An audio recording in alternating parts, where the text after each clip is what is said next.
മൂപ്പര് പോണത് ഉള്ളാളത്തേക്ക്. ഉള്ളാളുകളാ എന്റെ അമ്മായിന്ന്. ആരാണ്ടോന് ില്ലേ ഉള്ളാളത്ത് പോന്നവനെ ചീത്ത പറയാ. ഉള്ളാൾ തന്നെ എന്റെ അമ്മായി. ഓരോരോ മൗലവിമാരെ സംസ്കാരം കണ്ടില്ലേ. ഇനി നിങ്ങൾക്ക് വേറൊരു മൗലവിന്റെ വാക്ക് കേൾക്കണോ? ആ മൗലവി പ്രസംഗിക്കുന്നത് കെട്ടിപ്പൊന്തിച്ച ഒരൊറ്റ ദർഗയും തട്ടിനിരപ്പാക്കാതെ വിടരുത് എന്ന് അല്ലാഹുവിന്റെ റസൂൽ പറഞ്ഞിട്ടുണ്ട്. അങ്ങനെ കെട്ടിപ്പൊക്കിയ ഒരൊറ്റ ദർഗയും തട്ടിനിരപ്പാക്കാതെ വിടരുത് എന്ന് അല്ലാഹുവിന്റെ റസൂൽ പറഞ്ഞിട്ടുണ്ട്. സുബ്ഹാനല്ലാഹ്. വലിയ പച്ചക്കുബ്ബയുള്ള ദർഗ അല്ലെങ്കിൽ ജാറം അല്ലെങ്കിൽ നമ്മൾ സാധാരണ റൗള എന്നാണ് പറയാ. അഷ്റഫുൽ ഖൽഖ് സല്ലല്ലാഹു അലൈഹി വസല്ലം തങ്ങളുടെ വലിയ കെട്ടിപ്പൊക്കിയ ദർഗ അല്ലെങ്കിൽ ജാറം എല്ലാവർക്കും അറിയാം. മദീനയിൽ അതൊക്കെ തട്ടിനരപ്പാക്കാതെ വിടരുത് എന്ന് അല്ലാഹുവിന്റെ റസൂൽ പറഞ്ഞിട്ടുണ്ടെന്ന് റസൂലുള്ളാഹിന്റെ പേരിൽ പച്ചക്കള്ളം വേറൊരു മൗലവി പറയുന്നത് കേട്ടോളൂ. കെട്ടിപ്പൊന്തിച്ച ഒരൊറ്റ ദർഗയും തച്ച് നിരത്താതെ വിട്ടേക്കരുത് എന്ന് പഠിപ്പിച്ച നബിയുടെ ഉമ്മത്താണ് നമ്മൾ. അറിയോ?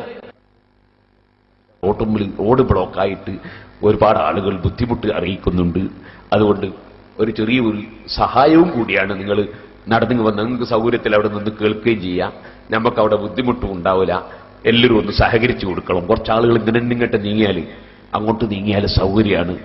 നമ്മളെ മുജാഹിദീങ്ങൾ നേരത്തെ പരിപാടി നടത്തിയിരുന്ന സ്ഥലത്ത് അവർ പറഞ്ഞ ആള് കൂടിയതുകൊണ്ട് ഞങ്ങൾ വേറെ സ്ഥലത്തേക്ക് നീങ്ങിന. ആദ്യമുള്ള സ്ഥലത്തിന്റെ അളവും അതിന്റെ ഇപ്പുറത്തെ സ്കൂൾ ഗ്രൗണ്ടും അതിന്റെ ഇപ്പുറത്തുള്ള സ്ഥലവും അതിന്റെ അവിടെ നിൽക്കാനുള്ള സൗകര്യമൊക്കെ ഞാൻ അളവ് മനസ്സിലാക്കി. പിന്നീട് അവർ പോയ സ്ഥലവും മനസ്സിലാക്കി. ഓരോ സ്ഥലത്തും നീങ്ങിക്കൊണ്ടിരിക്കുമ്പോ അളവ് കുറഞ്ഞ സ്ഥലത്തേക്കാ നീങ്ങിയതും ആള് കൂടിയതുണ്ട്. മനസ്സിലായില്ലേ? അവർക്ക് ആള് കൂടിയത് കൊണ്ട് അളവ് കുറഞ്ഞ സ്ഥലത്തേക്ക് നീങ്ങിന അവര് ഇവിടെ അവകാശപ്പെട്ടത്. നമ്മളത് അങ്ങനല്ല. നമുക്കിവിടെ എത്രയോ സ്ഥലങ്ങൾ അല്ലാഹു തആല അവര് പരിപാടി നടത്തിയതിന്റെ ഏകദേശം ഒരു 4 ഇരട്ടിന്റെ മേലെ സ്ഥലം ഇത് തന്നെ ഉണ്ട്. പക്ഷെ ഇവിടെ നമുക്ക് സ്ഥലം മതിയാകുന്നില്ല. നമ്മളാണെങ്കിൽ അങ്ങ് കാസർകോട്ടുനിന്നും അതുപോലെ ലോകത്തിന്റെ മൂലകളിൽ നിന്നും ആരെയോട്ട് ക്ഷണിച്ച് വരുത്തിയിട്ടുമില്ല. അല്ലാഹു സുബ്ഹാനഹു വ തആല നമ്മുടെ സദസ്സിന് ബർക്കത്ത് തന്നിട്ടുണ്ട്. അവിടെ എല്ലാവരും ഒന്നവിടെ സഹകരിച്ചു കൊടുക്കണം. കുടുങ്ങിപ്പോകരുത്. വാഹനത്തിനൊന്നും തടസ്സം വരരുത്. എല്ലാവരും സഹകരിച്ചു കൊടുക്കണം. സഹോദരന്മാരെ, നിങ്ങൾ മനസ്സിലാക്കുക. അപ്പൊ കെട്ടിപ്പൊന്തിച്ച ഒരൊറ്റ ദർഗയും തട്ടിനിരപ്പാക്കാതെ വിടരുത് എന്ന് അല്ലാഹുവിന്റെ റസൂൽ പറഞ്ഞിട്ടുണ്ടെന്ന് റസൂലുള്ളാഹിന്റെ പേരിൽ പച്ചക്കള്ളം. അങ്ങനെ ഒരൊറ്റ ഹദീസിലുമില്ല. പിന്നെ ഇതേ മൗലവി തന്നെ പറയുന്നുണ്ട്. ഇൻഷാ അല്ലാഹ് കുറച്ച് കഴിയുമ്പോൾ ഞാൻ കേൾപ്പിക്കും. പൊളിച്ച് കളയാനാണ് ഇസ്ലാമിന്റെ കൽപ്പന. എന്ത്? ദർഗകളെ, ജാറങ്ങളെ. ഖുർആനിലുണ്ടോ ജാറം പിടിക്കണം? ഹദീസിലുണ്ടോ ജാറം പിടിക്കണം? നബി സല്ലല്ലാഹു അലൈഹി വസല്ലം തങ്ങളിൽ നിന്ന് ദീന് പഠിച്ച സഹാബത്ത് മുഖേന ദീന് കിട്ടിയ മഹാന്മാർ. ഇമാം റംലി റളിയല്ലാഹു അൻഹുവിന്റെ കിതാബിൽ ഞാൻ കഴിഞ്ഞ പ്രാവശ്യം എടുത്ത് ഉദ്ധരിച്ചു. ഇമാമിങ്ങളൊക്കെ എന്താ പറഞ്ഞത്? ഞാൻ നോക്കി വായിക്കാം. കുബ്ബ പറ്റൂല എന്നാ പറഞ്ഞത്. കുബ്ബ പുണ്യാണ് എന്നാ പറഞ്ഞു. മഹാന്മാരെ മഖബറയിൽ കുബ്ബ ഉണ്ടാക്കലും ബിൽഡിംഗ് ഉണ്ടാക്കലും പുണ്യമാണ് എന്നാ പറഞ്ഞു.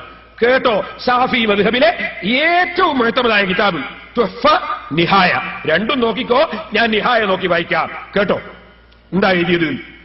വസിയ്യത്ത് ചെയ്താൽ ആ വസിയ്യത്ത് പാലിക്കൽ നിർബന്ധമാണ്. എന്നാൽ തെറ്റായ കാര്യത്തിന് വസിയ്യത്ത് ചെയ്താൽ പാലിക്കേണ്ടതില്ല. പുണ്യകരമായ കാര്യത്തിന് വസിയ്യത്ത് ചെയ്താലോ എന്നാൽ അത് പാലിക്കണം. അതിനെ സംബന്ധിച്ച് വിശദീകരിച്ചുകൊണ്ട് പറയാൻ വശമില അദമുൽ മഅസിയത്തി അൽ ഖുർബത. തെറ്റല്ലാത്ത കാര്യമായിരിക്കണം വസിയ്യത്തിന്റെ സംഗതി. അതിലെന്ത് പെട്ടു? അൽ ഖുർബത. ഖുർബത്ത് പെട്ടു. പുണ്യകർമ്മം ഏതുപോലെ? കഇമാറത്തുൽ മസാജിദി. പള്ളി ഇമാറത്ത് ചെയ്യും പോലെ. പള്ളി ഇമാറത്തിൽ പള്ളി ഉണ്ടാക്കലും അത് പരിപാലിക്കലും ഒക്കെ പുണ്യകർമ്മമാണ്. എന്നെ പിന്നീട് വിശദീകരിച്ചിട്ട് പറയാൻ അതുപോലെ വഖുബൂരിൽ അംബിയാഇ. അംബിയാക്കളുടെ ഖബറുകൾ അവിടെ നിർമ്മാണ പ്രവർത്തനം നടത്തലും പരിപാലിക്കലും പുണ്യകർമ്മമാണ്. നിർമ്മാണ പ്രവർത്തനവും എവിടുന്ന ഉസ്താദെ അർത്ഥം കിട്ടിയതിന് ശേഷം ഇൻഷാ അല്ലാഹ് അത് ഞാൻ കേൾപ്പിച്ചു തരും. ഈ കിതാബിനെ നോക്കി വായിച്ച് ഞാൻ കേൾപ്പിച്ചു തരും.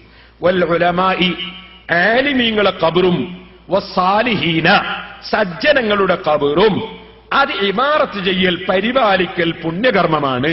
ലിമാ ഫീ ദാലിക അങ്ങനെ ചെയ്യുന്നതിൽ ഉള്ളതിന് വേണ്ടി എന്താ ഉള്ളത്?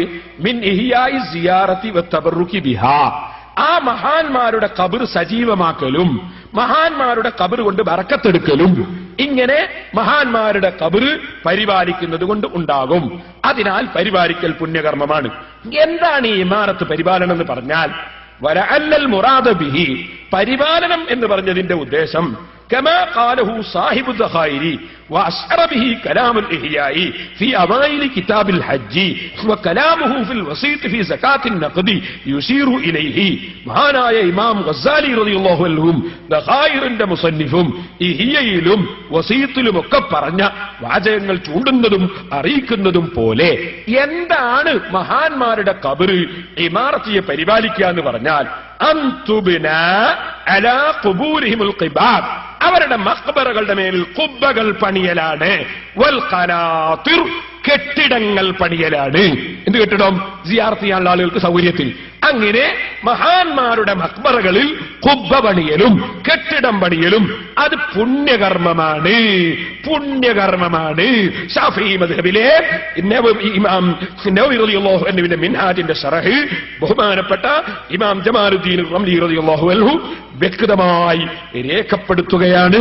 എന്നിട്ട് പറഞ്ഞു കമാ യുഫ്അലു ഫിൽ മശാഹിദി മഹാന്മാരുടെ മഖ്ബറകളിൽ നടന്നു വരുന്നത് പോലെ ചെയ്യപ്പെടുന്നത് പോലെ. എപ്പോ ഇദാ കാന ദഫ്നു ഫീ മവാദിഅ മംലൂകത്തിൻ ലഹും ആ മഹാന്മാരുടെ ഉടമസ്ഥതയിലുള്ള ഭൂമിയിലാണ് മറവ് ചെയ്യപ്പെടുന്നതെങ്കിൽ ഔ ലിമൻ ദഫനഹും ഫീഹാ അല്ലെങ്കിൽ അവിടെ മറവ് ചെയ്യുന്ന ആളുകളുടെ ഭൂമിയിൽ ഉടമസ്ഥാവകാശത്തിലുള്ള ഭൂമിയിലാണ് മറവ് ചെയ്യുന്നതെങ്കിൽ ലാ ബിനാഉൽ ഖുബൂരി നഫ്സിഹാ ലിന്നഹി അൻഹു നേരെ മറിച്ച് ഖബറിന്റെ തടി അത് കെട്ടുക എന്നത് അല്ല. അപ്പൊ മഹാന്മാരുടെ ഖബറിന്റെ മേലെ ഖുബ്ബ പണിയലും കെട്ടിടം പണിയലും പുണ്യകർമ്മമാണ് എന്നാ ഇമാം ഗസാലി റളിയല്ലാഹു അൻഹു പറഞ്ഞത്. അതാണ് ഇമാം റംലി പറഞ്ഞത്. അതാണ് ഇമാം ഇബ്നു ഹജർ തങ്ങൾ പറഞ്ഞത്. അങ്ങനെ എല്ലാ ഇമാമിങ്ങളും പറയുന്നു ഖുബ്ബ പണിയൽ ജാറം പണിയൽ അത് പുണ്യകർമ്മമാണ്. മഹാന്മാരായ ആളുകളുടെ മഖ്ബറുകളുടെ മേൽ ഖുബ്ബ പണിയുന്നതും ബിൽഡിംഗ് പണിയുന്നതും പുണ്യകർമ്മമാണ് എന്ന് ഇമാമിങ്ങൾ എഴുതിയേക്കുന്നു. അപ്പൊ ഇമാമിങ്ങൾ കാണാത്തൊരു ഹദീസ് ഇവർക്ക് കിട്ടിയോ? അങ്ങനെ ഒരു ഹദീസ് ഉണ്ടെങ്കിൽ അതല്ലേ നമുക്ക് കാണേണ്ടത്?